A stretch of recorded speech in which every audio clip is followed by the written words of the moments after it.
interesting race. And then sadly, I saw these clips of ICE going in and just fucking ripping these people out of their homes, and mothers and grandmothers and children screaming, no warrant. If fellow U.S. citizens are like, what are you doing? They like intimidate them, arrest them and shit. This is like Gestapo type of stuff. And it just blows my mind that there's a certain ugly segment of the American population that's enjoying watching these families getting ripped out of their homes. And you somehow think that America is going to be better if this is done. Like, so what? So they took those people out. They're taking these brown people out that are living week to week. And somehow you feel like if they get them out of the country, your boss who's not paying you a living wage will suddenly start paying you a living wage. What would be a great thing is everybody read up on the history of these that have run these companies. They have not wanted to pay Americans a living wage ever. They've never wanted to pay us a living wage. And the only reason why they do is because there's laws. And the only reason why there is laws is because people died during protests to start unions. And the fucking psychos that run these companies didn't want to pay a living wage, and eventually they took their factories out of the country so they could go back to not paying a living wage in the form of sweatshop labor. And now they're eventually working their way towards this. The same billionaires that didn't want to pay in the 1800s,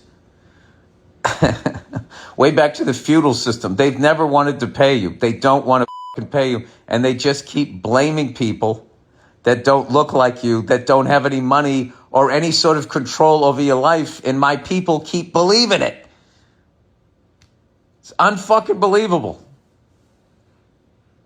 Immigrants are not the reason why you can't make your rent. You can't make your rent because the guy that fucking employs you is not paying you enough money. He's not keeping up, or she's not keeping up with the rate of inflation. The second thing is there's enough money, there's enough food, there's enough shelter for everybody. But these super rich cunts want too much for themselves. And they're heartless. They don't give a f***.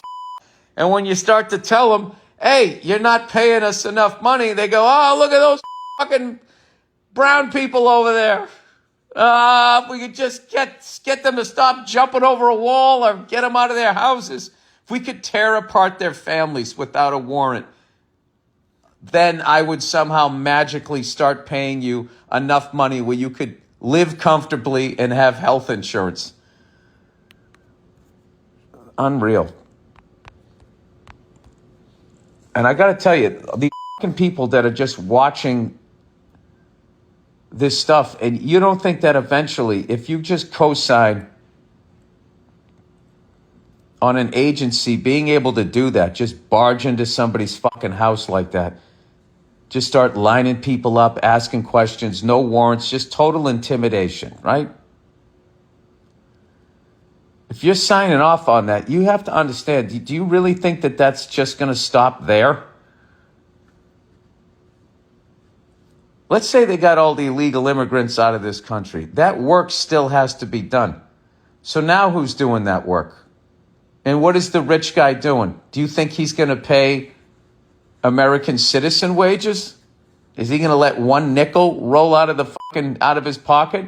Has that been your experience watching these super rich people? Just out of curiosity.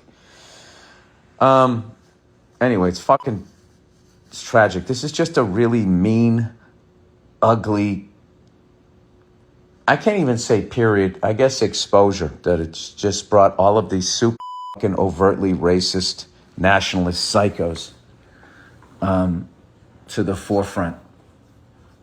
It's even happening in like stand-up comedy. It's like, it's fucking wild. You know? I don't understand. Who knew there was this many fucking people out there that felt oppressed if they couldn't be this fucking hateful?